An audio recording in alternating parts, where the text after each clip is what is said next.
I also happen to like movies a lot. And being a cartoonist, then turning into an animator, if you can't give a performance for what you're supposed to animate with a character, then they're not going to give you that shot to do, which is kind of like sucky. So people are going to go, oh, Campbell Rae, you're so sucky. He's just like Pablo Francisco with all the voices. It's not that. I'm an animator. I have to do voices, you know? But so that's one of those things that's really, really interesting, you know? So you go around and people always like, oh, that's really good. Do this voice and do that voice and do that. And I'm like, no, I've had enough of that. No more. So now recently, I've had the pestilence of the earth, no, not estate agents, job recruiters. I put my CV on PNet, to get a job in programming again. And hi, Campbell, you praten met Hannes van nameless recruitment agency. And I haven't had a lot of luck with them. Just like I haven't had a lot of luck with Planet Fitness. And I don't like Planet Fitness because they phone you and they bully you, you know? It's like, hi, Mr. Rae, you're speaking to Ralph from Planet Fitness. Hello, Ralph. You are caller number 9. Can you guess what I'm going to tell you? And they're always energetic and excited. No, sir, what are you going to tell me? I'm going to tell you the same thing I told the other 8 people from Planet Fitness that called before you. I want to die fat, ugly, bald, and alone. Leave me. And miraculously, they don't get it. So now I have the same problem with recruitment people. Hi, Mr. Rae, you're still in the job market. And I'm like, duh. And they said, well, we understand you're in programming, you did Java, and you did all these really cool things, and we'd like to give you a job. I'm like, why, thank you, Hannes. You are caller number 32.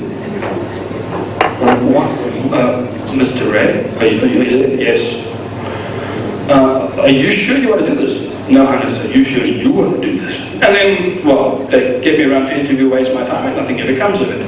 But the most interesting thing I had recently was I went to go and renew my driver's license. Now, you can imagine, with my haircut, and I'm going to do something for you now, it's a little party favor I have. I call it the brain fart. Observe.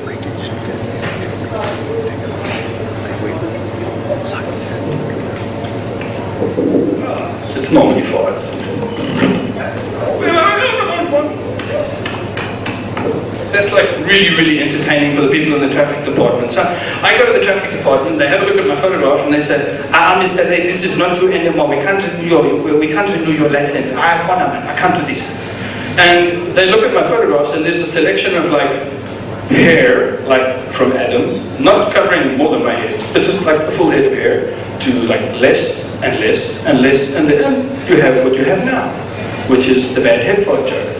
And so I go around there to renew my license, and I'm saying to the guy, can you renew my license? Mr. Rae, I don't recognize you now. This is not you. I can't do this for you. I said, well, why not? No, these people, they're not going to recognize you. Now, this photo is not you. I can't renew your license. I said, well, good. Well, then they won't be able to pin your murder on me now, will they? Which changed his attitude very, very rapidly. Because I went in there expecting like...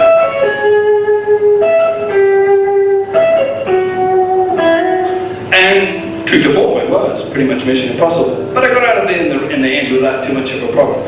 So that was pretty cool. And I've been thinking to myself, there's some things that are coming along that are like, sort of, I'm handling that, you know, and I have a lot of things to deal with, and I have a lot of music and people trying to get me to do different jobs. And the latest thing is at traffic lights, all of these white guys holding boards, you know?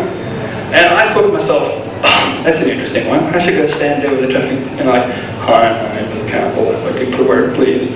Comedian, tries to be funny, please give money. And that doesn't seem to be working for me. So I came along here tonight with Joe, and I thought, well, you know, I'll make fun of him. But then I got told we couldn't crack certain jokes, you know? And so I thought, well, there's a couple of interesting things, you know, that happen in the northern suburbs that I really enjoy. And a number of them is the dating game between male and female communications, because you're all sitting here looking at things going, wow, everybody's been talking about women.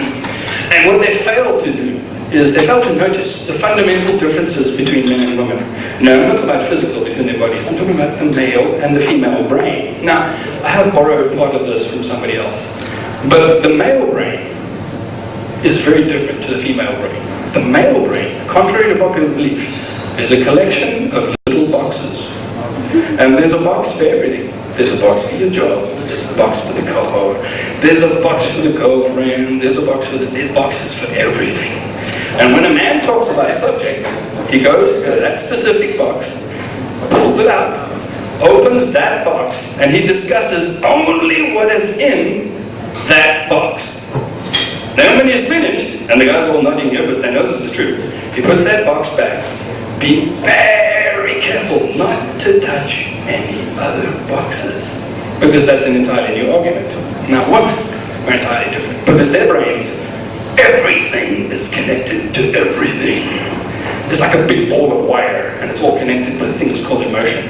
Like you'll have something that you've done that scared the life out of you, and you'll never forget it because it was burned into your memory with emotion. Now women are like the same thing. But the thing that they forget about this is that men have one box that women are not available and not willing to understand. And this, if a man has a choice,